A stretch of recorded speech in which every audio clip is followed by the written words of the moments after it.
Well, good morning, ladies and gentlemen. This is the Truckers Podcast, FYI. I'm your host, Doug from Ontario, Canada.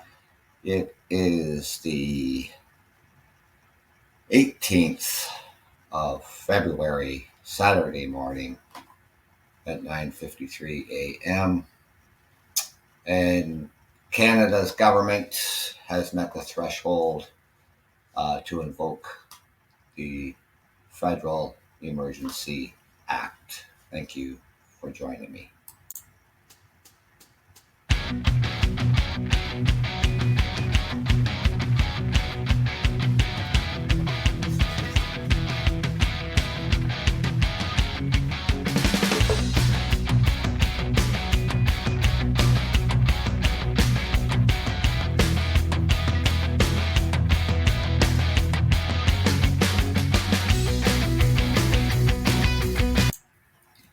Well, good morning, ladies and gentlemen. Hope everybody had a good week. It is now officially the weekend and here across Ontario. And it is a long weekend.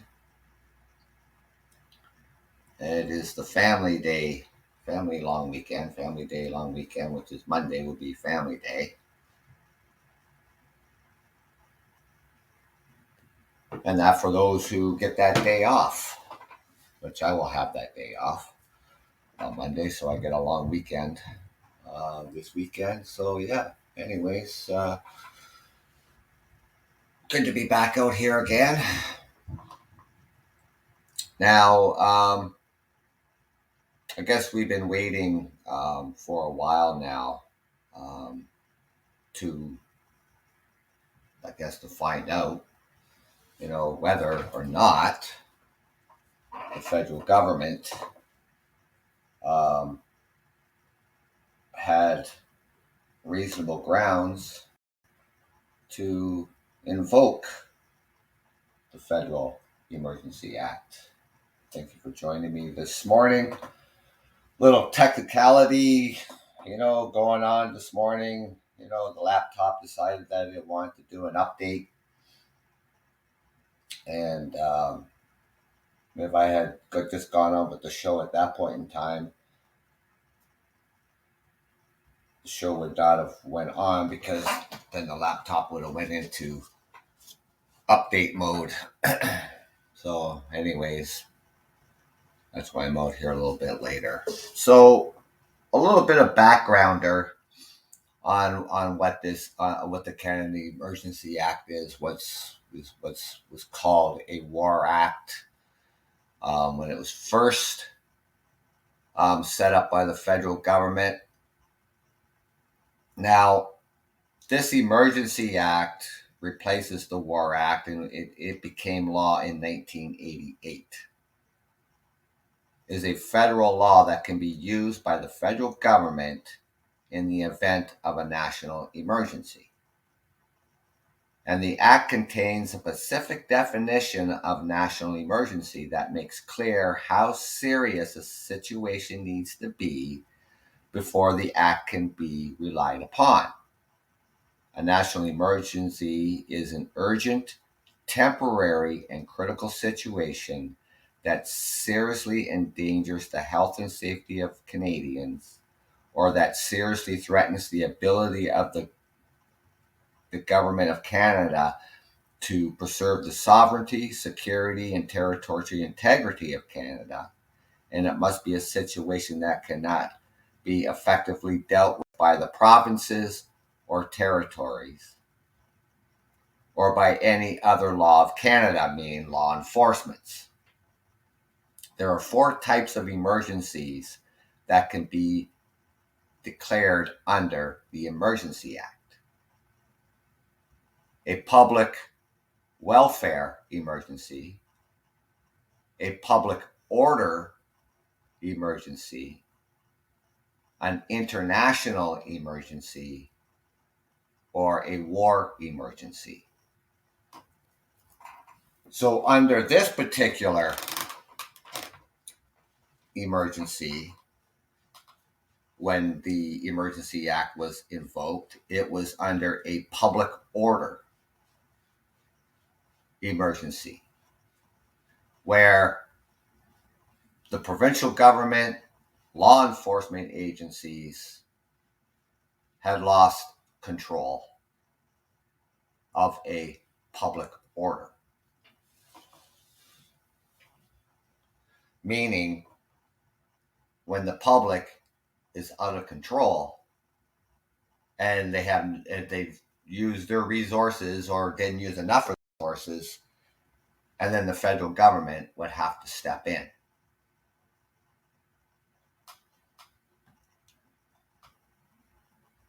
Now, the Emergency Act can be invoked to grant temporary, additional, and necessary powers to the federal government when provincial, territorial, and federal tools are no longer sufficient to deal effectively with the serious issue being faced, such as the blockades and the lawlessness in Ottawa, the blockades in Coutts, Alberta, the blockades at the Windsor-Detroit crossing, and now that Coutts, Alberta was another Canadian-American crossing, Windsor, Ontario, that meets up with Detroit, Michigan, the international crossings, with the blockades that took place there, which then effectively did affect trade between Canada and the United States. Now, so this one particular order was what we were dealing with was a public order emergency. And that's listed in one of the four that the government can enact, if necessary, the Emergencies Act. So when it is necessary dealing with a public order emergency, the federal government can issue or adopt temporary orders and regulations. Now, this commission that took place to determine whether or not the use of the Federal Emergency Act was necessary.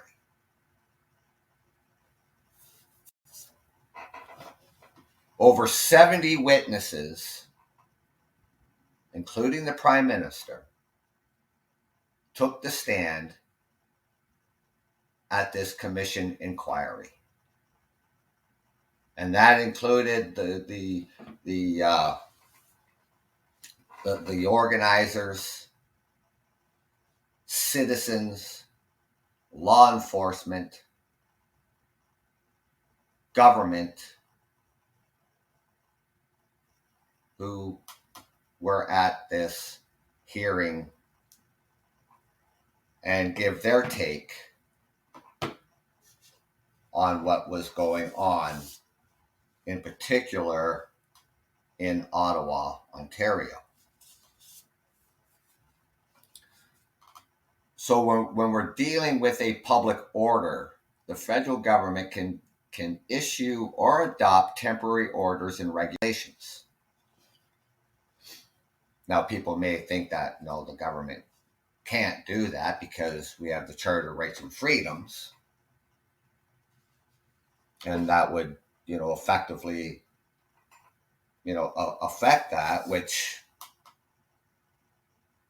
it would not affect your Charter of Rights and Freedoms if, in fact, there is a public emergency. Now, so what this would do is that it would be regulating and prohibit public assemblies. So when they invoke the Federal Emergency Act, that then would prevent other small pockets of coming up and causing another public disorder, including blockades and other lawful advocacy, protest, and regulating the use of Pacific property, including goods to be used to respect the blockades, designating security in places where blockades are to be prohibited, borders, approaches to the borders, and other critical infrastructure. And that could be airports and other places like that. And directing Pacific persons to render essential services to relieve impacts on the blockades on Canada's economy, and authorizing and directed Pacific financial institutions to render essential services to relieve the impact of blockades, including by regulating or prohibiting the use of property to fund or support the blockades. Measures with respect to authorizing the Royal Canadian Mounted Police to enforce municipal and provincial laws by means of incorporation by reference. So the Canadian Mounted Police is a federal police service. It can only operate in provincial and municipalities if ordered by the federal government. So therefore, the Ontario Provincial Police, Municipal Police would only be able to enforce any municipal or provincial laws.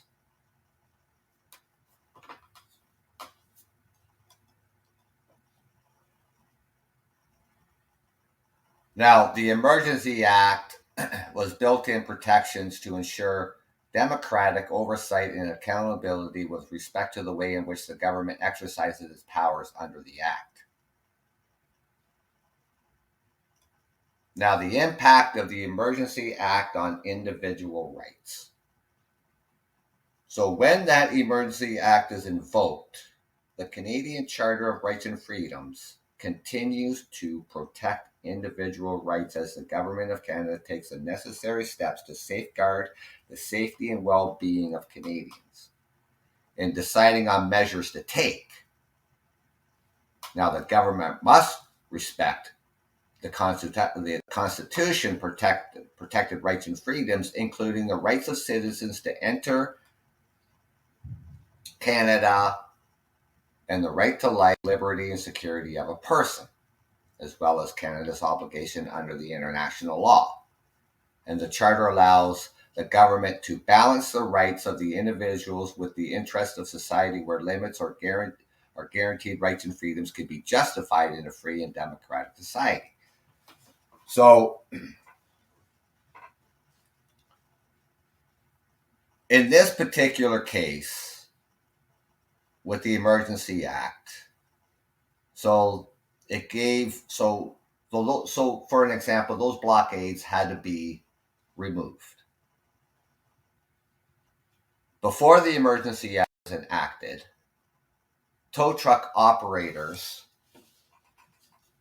refused to get involved to remove vehicles. Their reasoning was they want to get their property damaged. They maybe, potentially, hostilities may arise between the tow truck operators and the protesters. So what the Emergency Act does, it compels the tow truck operators to remove those blockades with assistance, and if necessary, which wasn't, the military, which we did not use. It also would prevent any other small pockets of blockades of popping up anywhere around the country.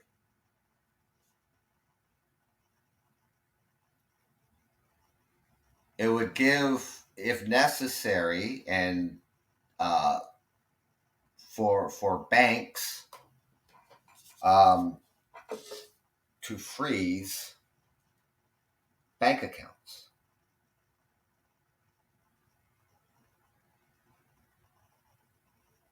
It would give the Royal Canadian Mounted Police to work in all jurisdictions, along with the Ontario Provincial Police and in the municipal police,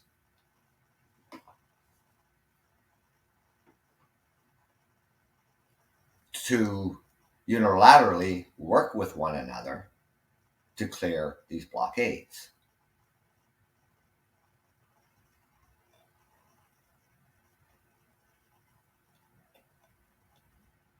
Now, it's something that the government,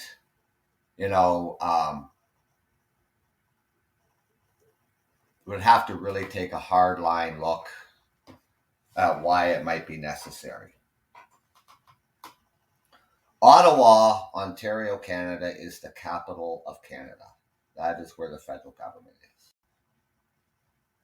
We have a provincial government, which is the premier.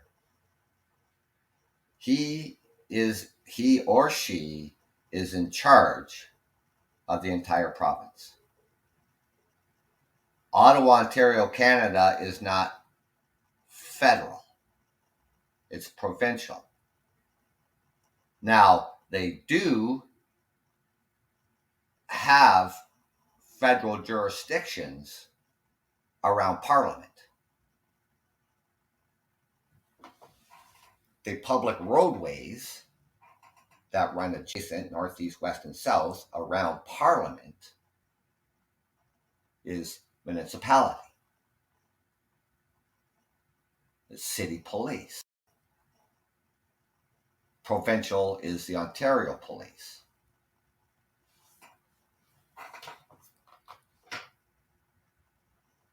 I've said this from time and time again, and people can, you can argue this, and whatever the case may be. Blockades are illegal. Whether you're blocking a roadway, you're blocking the international borders, you're blocking airports, or any other infrastructure, using whatever means to impede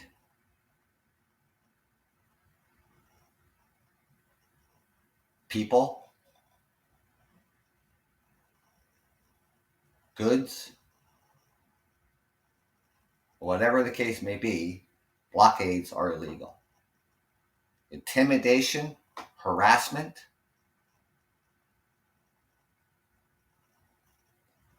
any physical altercations are illegal.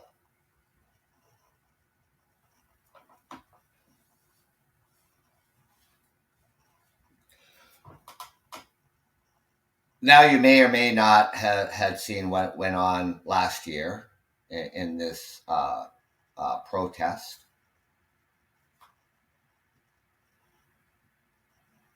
Now, at the beginning of it,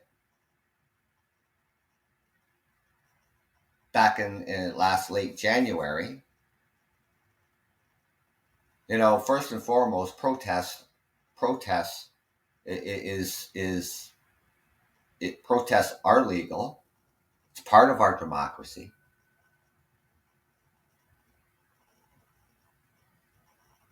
A rolling protest, meaning vehicles, or a group of people walking around with signs, whatever, is legal.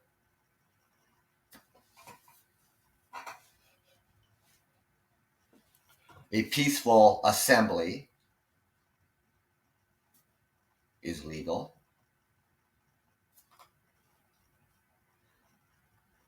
Now, you might wonder why I say, okay, well, what happened? Well, plenty of things happened.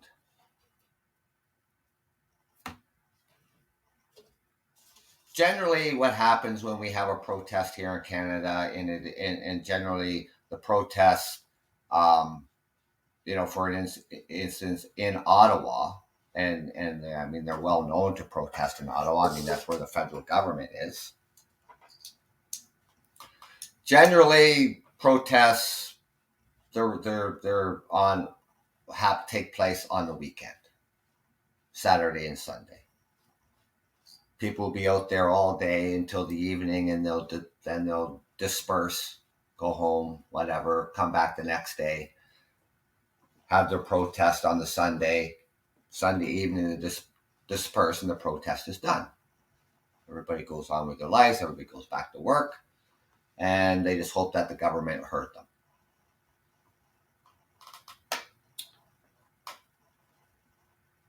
This particular protest now, which is involving large groups of people, large vehicles. They had their rolling protests from the West Coast to Ontario, which was legal.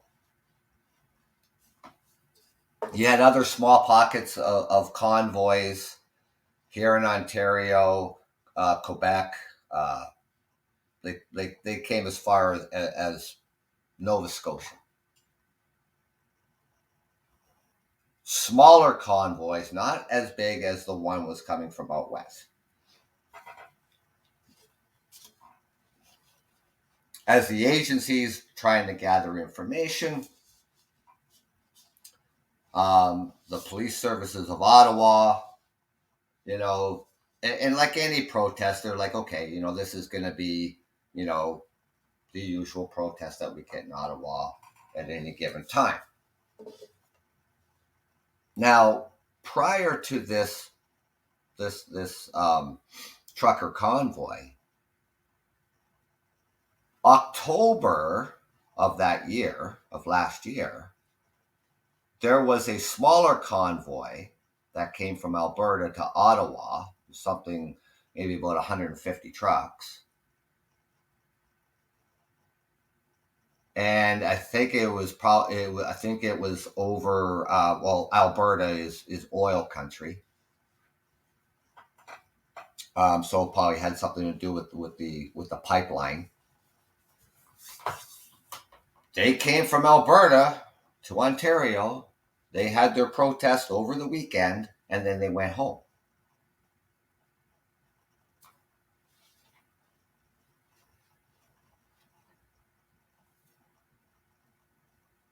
This was a little bit different. And by meaning a little bit different is that you had people who were, I guess you could call them the far right, people from radical groups.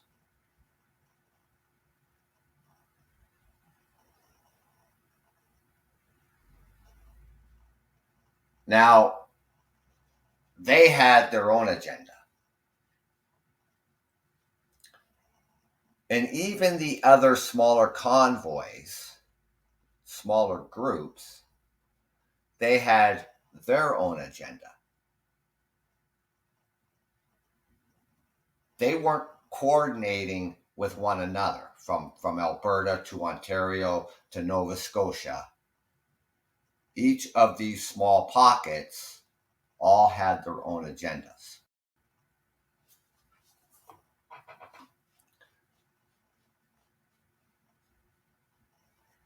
Now, one of the organizers said they were, under the understanding that there was going to be a different area where they could set up. But as these smaller pockets of convoys were ascending onto Ottawa,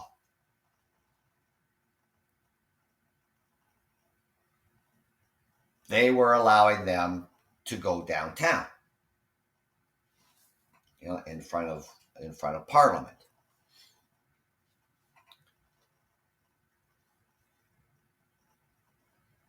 Now, this convoy that was coming from out west, it was probably 15 miles long.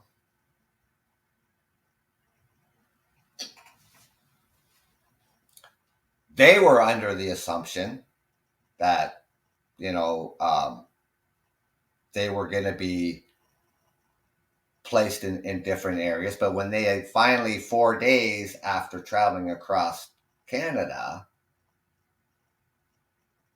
they were directed to the downtown, all around Parliament.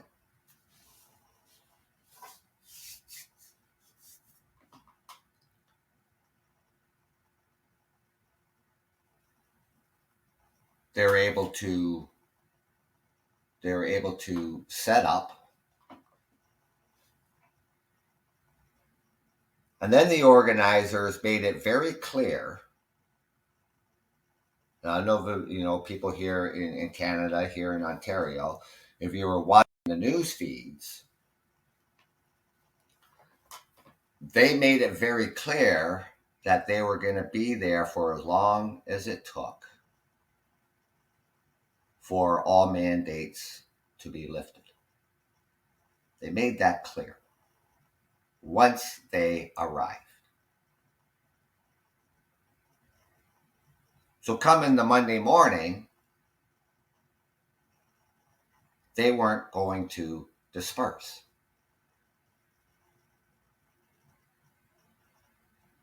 And it became very apparent that they were not leaving.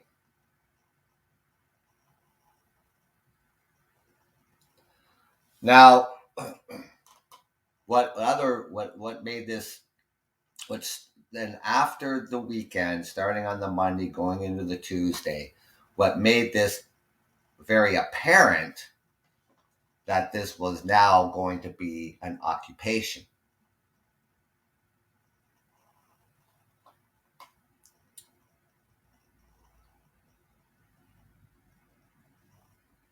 is that even there were organizers there that somehow they thought that they could have the Governor General and other parties like the Conservative Party or the NDP Party, stuff like that, form as one government and overthrow the federal government. It doesn't work that way. It's unfortunately they don't understand how government works.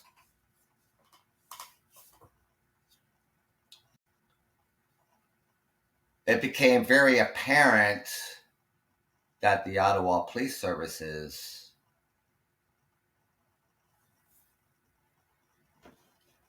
were out of their league. You're not just dealing with people. Now you're dealing with large transport trucks. Some of the truckers there purposely tampered with their vehicle in order to make it inoperable, which a trucker cannot do. I'm a truck driver. We cannot tamper with that vehicle to make it inoperable.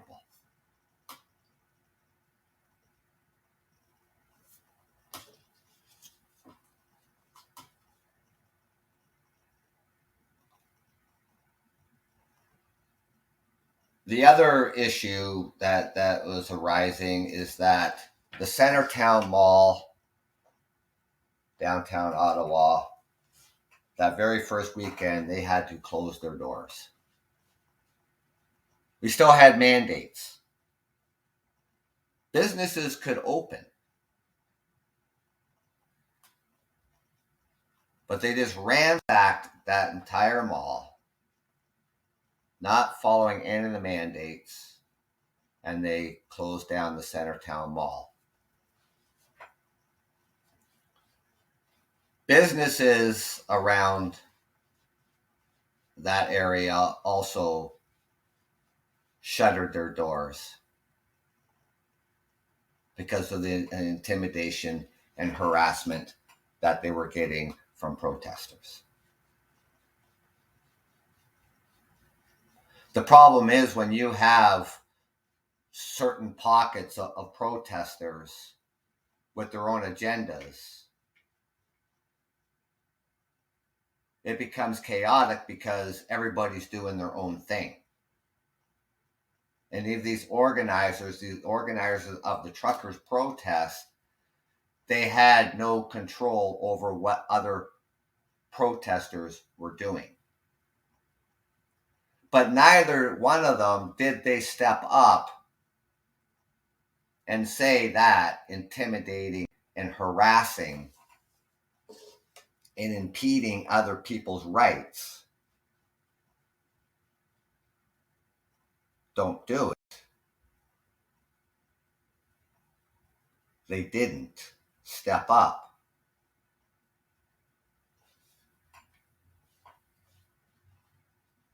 They tried to even other adjacent streets to Parliament, well, it was so clogged with trucks and vehicles that it made it impossible for, if in an event of an emergency, that emergency crews would not be able to get into that area.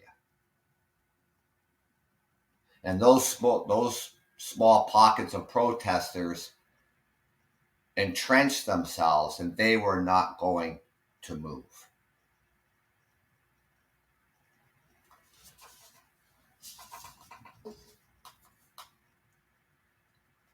After several days, you could see that this was now an occupation, because there's a difference between an occupation and a protest. An occupation means that you're staying. A protest means you come and then you go.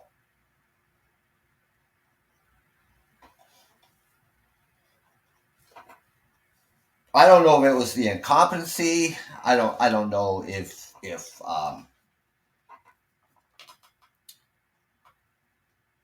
the Ottawa Police Services, if they could effectively deal with it. I mean, they dealt with hundreds of protests that takes place in Ottawa. Hundreds of protests.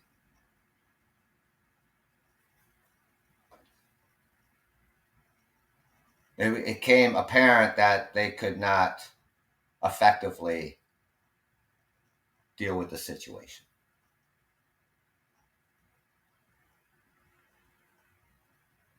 And then you had Alberta, Coutts, Alberta, at the border crossing,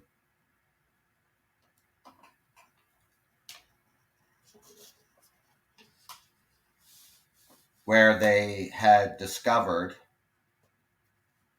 and the RCMP, the Royal Canadian Mounted Police,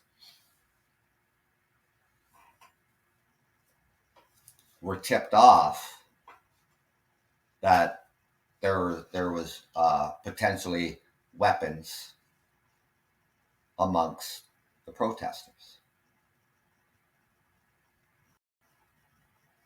And after a further investigation,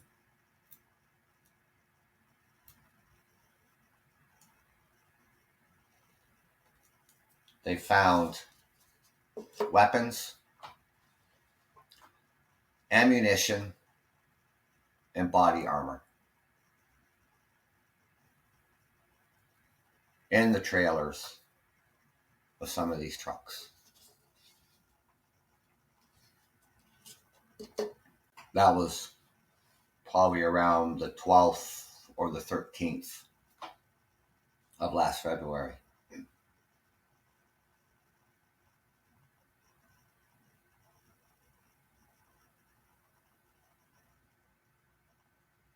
Four of them, of the organizers, are they're still in jail waiting for their trial.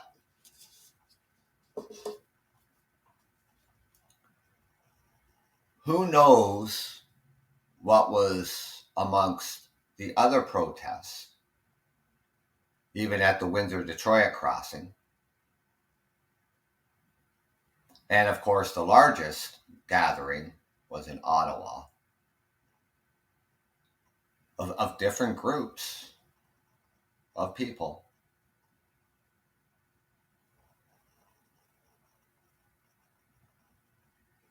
And then they said, well, they cleared the blockade up at the Windsor-Detroit before the Federal Emergency Act was invoked. Why couldn't they have just done that in Ottawa? Well, the difference was the size. You had maybe 20 trucks, 30 trucks, blocking the entrance, heading Windsor to the Ambassador Bridge,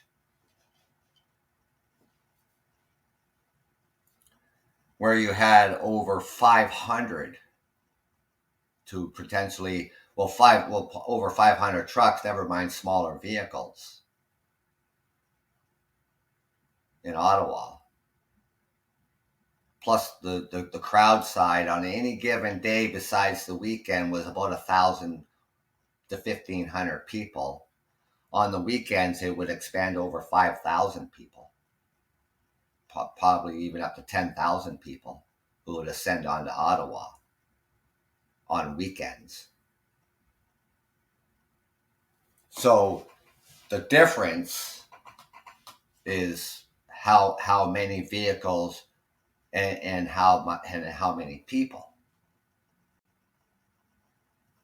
So the Ottawa Police Services and the OPP, after the province declared an emergency, it's easier to have a smaller blockade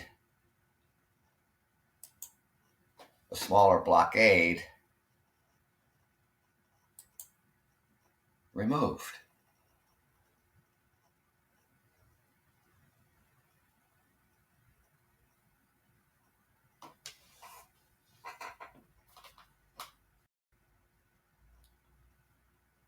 Now,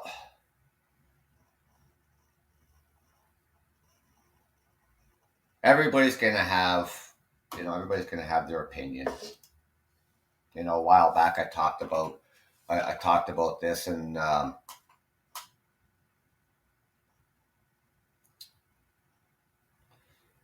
listener left a comment saying that they didn't see any problems with the protest in Ottawa. I'm thinking, well, when you have people defacing property, when you have people jumping up and down on the tomb of the unknown soldier, people defacing the Terry Fox statue, people defecating on the war memorial, intimidation, harassment.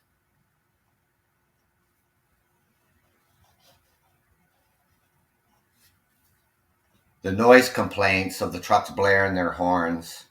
We do have noise bylaws, by the way.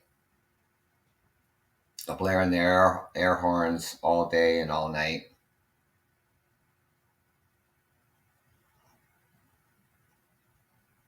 The big tents, the bouncy castles, and the hot tubs. How is that a protest? Stages for entertainment. It became a 3-ring circus.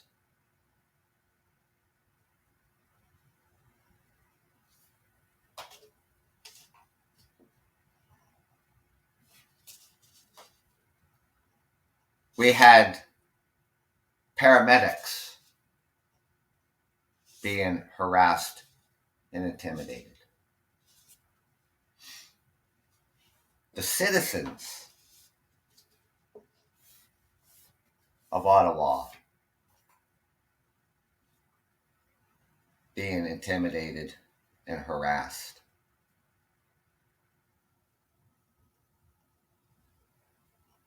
Because we do all have the right to peace.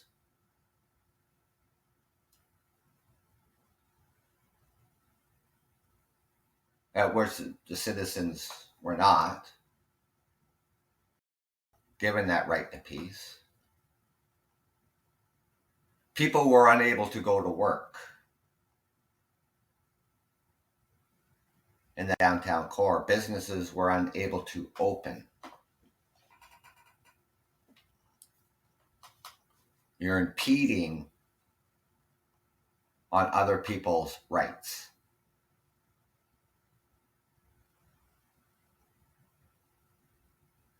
which is illegal.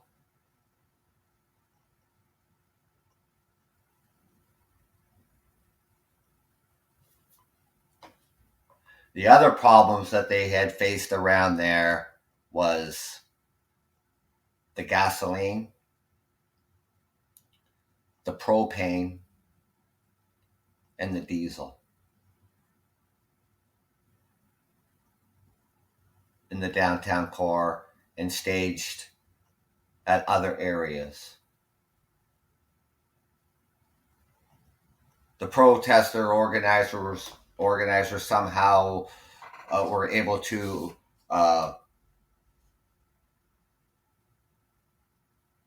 pay for an entire tanker of diesel.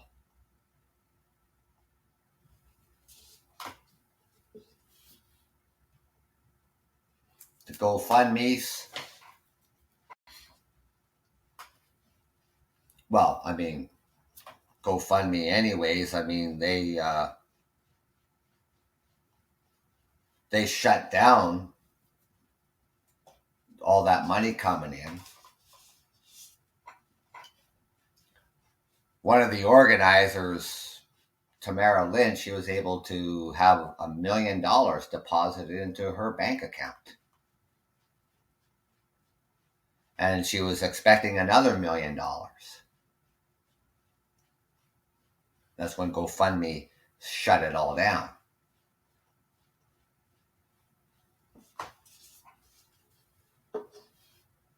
And it became very apparent at that time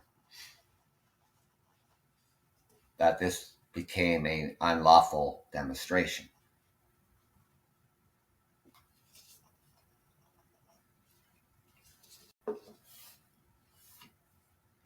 Now, money's raised for this truckers convoy protest, Karen Carnival, whatever you want to call it,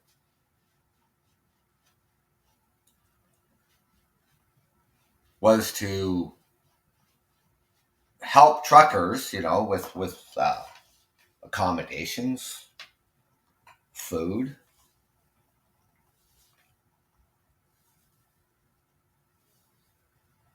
They raised just with the GoFundMe, it was over $10 million.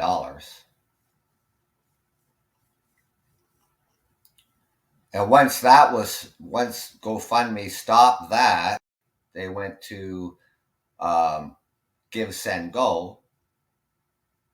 I think they raised another $10 million.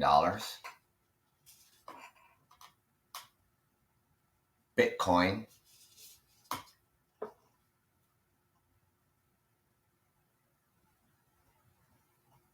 And if you believe that they were going to use this money to support truckers and stuff like that, $1 million or $10 million, whatever like that, that's a shitload of money.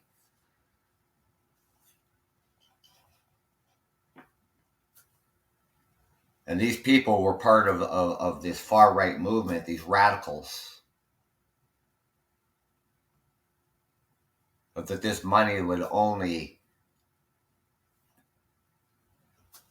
be able to give them and get them more resources for their cause, or whatever their cause might be.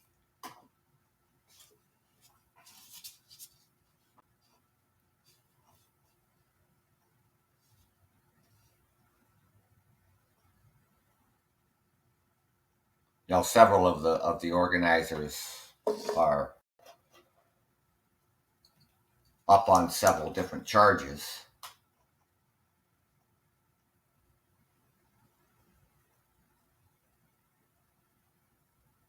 All that money, in that one particular bank account, was seized. There's something like just a little over $5 million in escrow, what means the courts are holding on to. There is a class action lawsuit of something like over $300 million or something like that, class action lawsuit. But the citizens, it's really, the other thing here though too, because, when the truckers were blaring their horns all day and night, it took a citizen, not a government official, a citizen, to get in court injunction to stop them from blaring their horns all day and night. A citizen. But the government couldn't do that. The police services couldn't do that. The incompetency that was going on, within the police services. It took a citizen to get a court injunction.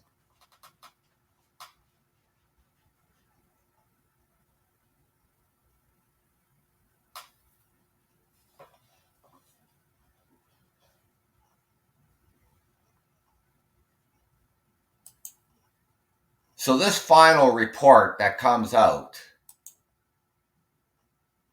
whether or not the government had sufficient grounds to invoke the Federal Emergencies Act.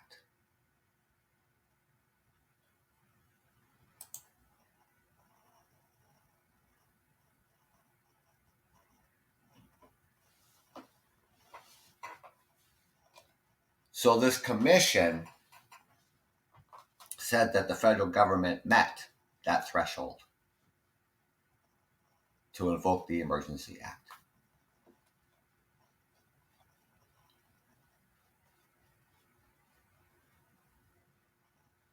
And it's something like over 200 pages.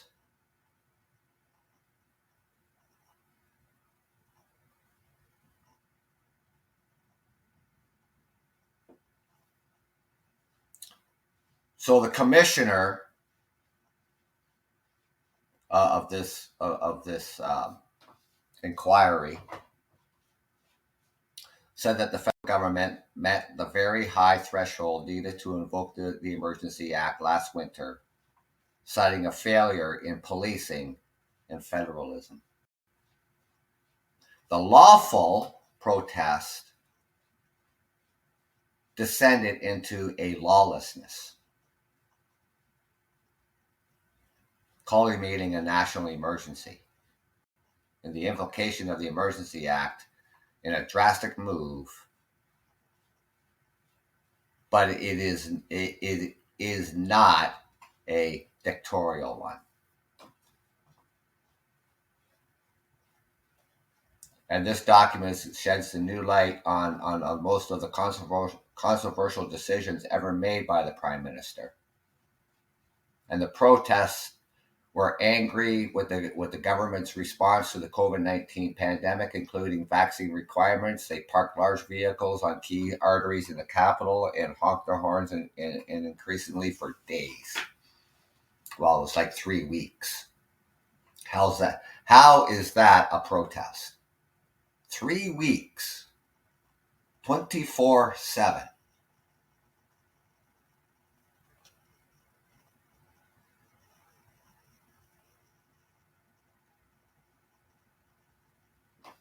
So what the federal government gave the law enforcement the extraordinary powers to remove and arrest protesters, and gave the power to freeze the finances of those connected to the protest. And temporary emergency powers also gave authorities the ability to command or tow trucks to remove protesters' vehicles from the streets.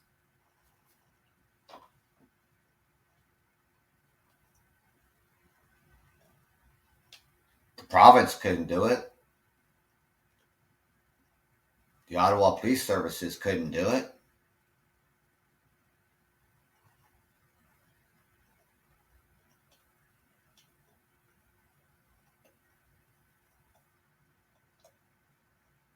I'm for democracy. Don't get me wrong. You know, part of democracy is having a protest and having a peaceful protest. That's part of democracy. An occupation is not democracy. An occupation is more than 3 days. This went on for 3 weeks.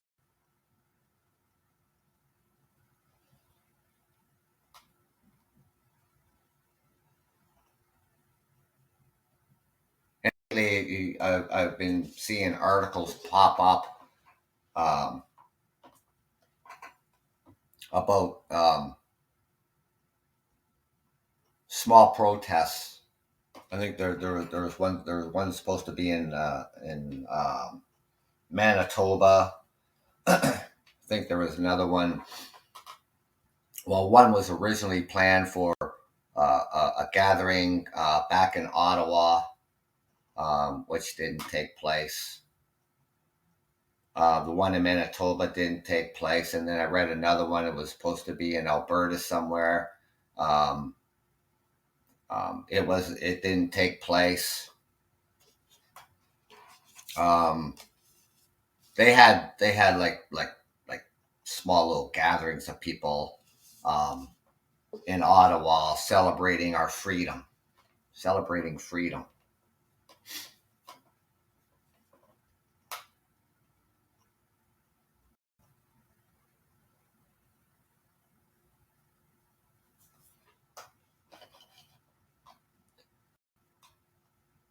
Well, though they called it a dance party too, so people were dancing on Parliament Hill. And they were celebrating, that truckers convoy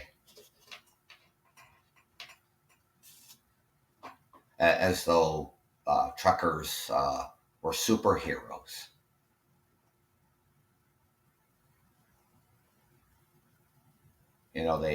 The truckers the truckers came. They had on their superhero uniform. They had that trucker cape.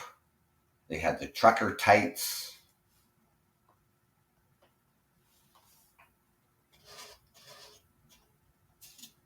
Their trucker cap, part of their superhero costumes.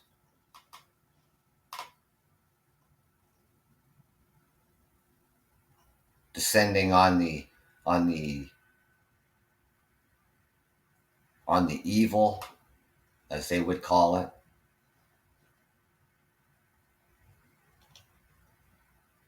People standing on bridges, waving their flags and cheering, and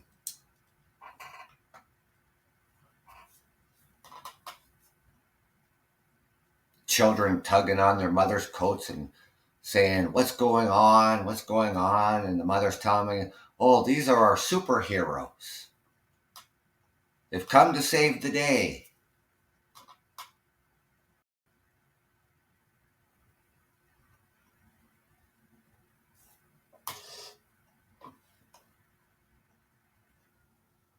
Well, they didn't accomplish anything. They didn't save the day.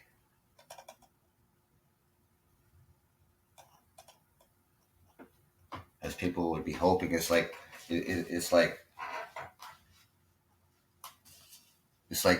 Batman.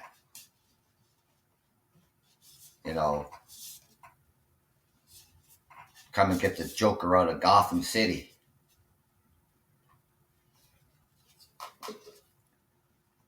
It's like someone shone that light up in the sky and a big picture of a transport truck on the clouds, calling all truckers.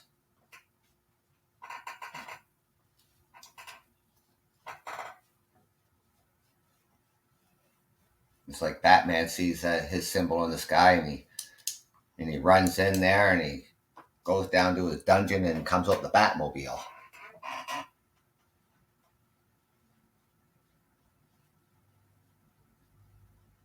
I could just see this now, with these truckers running to their closets and pulling out their super trucker outfits. Got the cape on, got the tights on. It's got the big emblem of a truck on there saying super trucker. Oh, laugh and a half.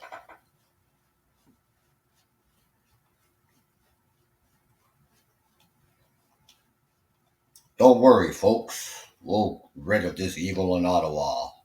We're the super truckers.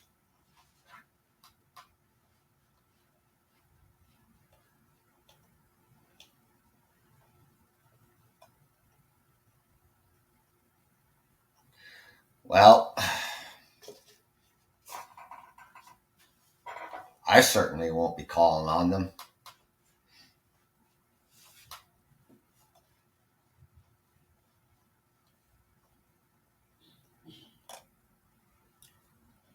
If I wanted to go see a circus, then I would see the Ringling Brothers. And if they weren't available, which they weren't at the time, then you could go to Ottawa and see that circus.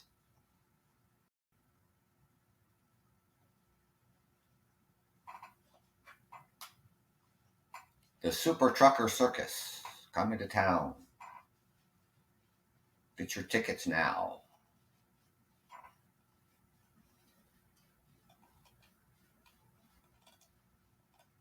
We got the big tents, we got the bouncy castles, and we got the hot tubs.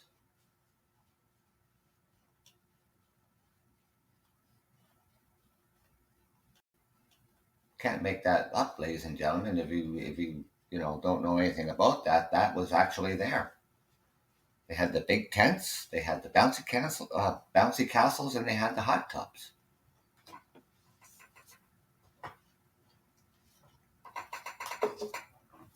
And all the entertainment that you could find.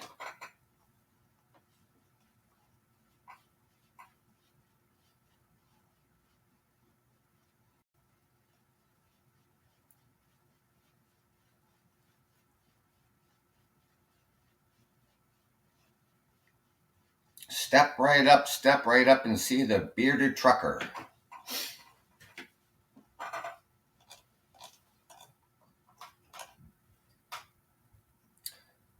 So yeah, I guess it's gonna be something like I don't know. The commissioners has made 56 recommendations.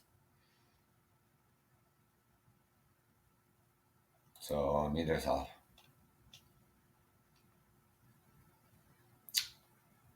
see how many recommendations they actually they follow, or they want left in, or they want removed, or whatever the case may be, which will take time. I mean, the government should. I mean, whether it's the federal government or the provincial government, they should not even have to go that far. Even like a state of emergency, because it's a public it's a public out of control. We shouldn't even have to do that. I mean, people, no matter what situations arise and stuff like that, there's always a group of people who are going to come along and they're just going to cause destruction. And we see it all over. You have the people there who are protesting, and then you have the delinquents come in and wreck it for everybody else.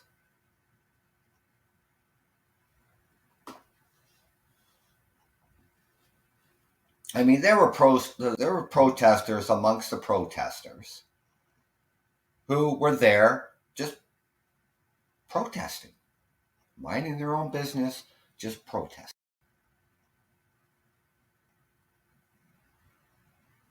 Then you had all the lawlessness, the blockades.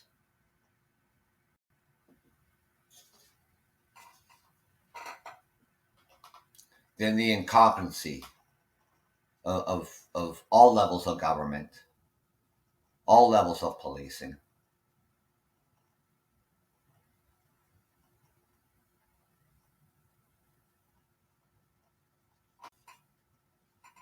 And at the end of the day,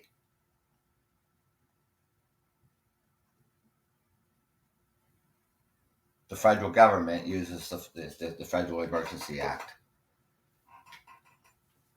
to remove your sorry ass because you didn't want to do it in the first place.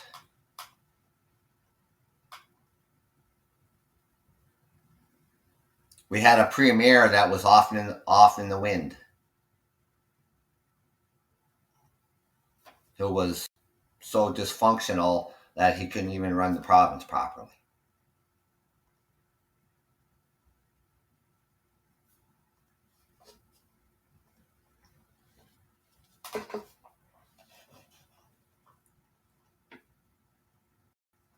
And who wasn't even part of the inquiry. He refused to go to the inquiry. It wasn't a court. There was no charges being laid. Nobody was on trial. It was a national inquiry that had to take place in order to come to the conclusion whether the Emergency Act was necessary or not. And the Premier of Ontario was off in the wind. He had a responsibility.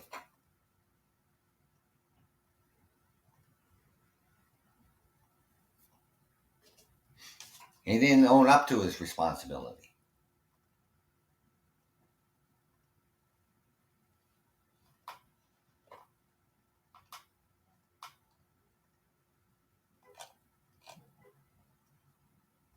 And like the commissioner and other politicians and the public and stuff like that, is ripping the premier a new ass.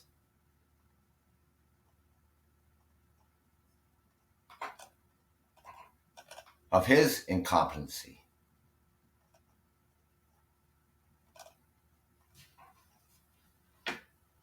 And not just dealing with the public order, but everything else.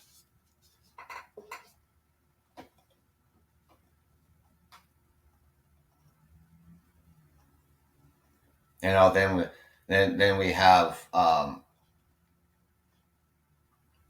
groups that represent freedom. I mean, of course they come out of the woodwork and say, no, this infringed on the Charter of Rights and Freedoms. This infringed on people's rights by invoking this act and things like that. Well,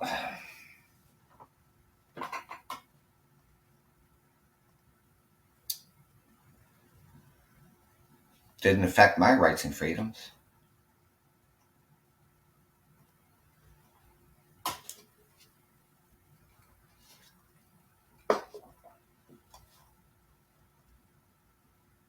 I mean, if it affected their rights and freedoms to protest, well, if it was a lawful protest,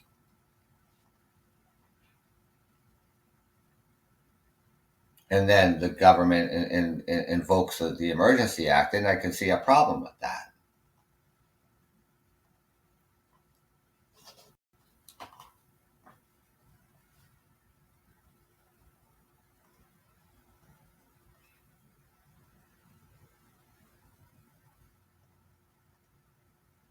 But since it wasn't, or turned to be, it started out that way as being all legal and everything else, but it didn't end that way. And that's really unfortunate.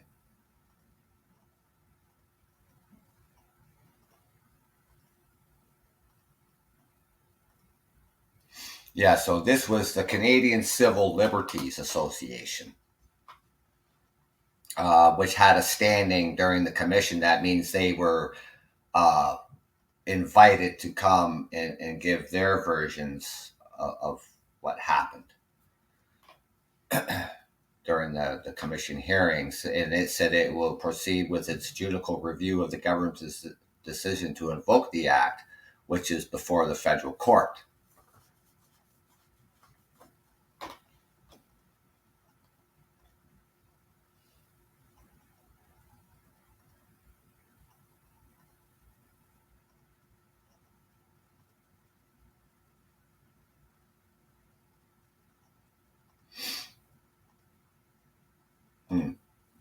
I guess we'll have to wait and see. I mean, this is, not binding. The federal court will weigh in on it as well. And that, so I don't see a different, me personally, I don't see a different outcome of what was tabled, in the decision to invoke the Emergency Act to begin with. So, I mean, people can holler about your Charter rights and freedoms,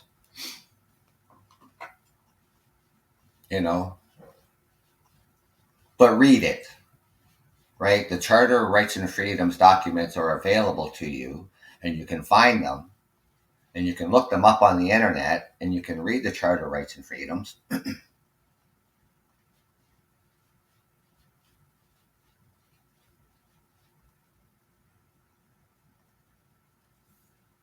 And it'll tell you what is a right and what is not.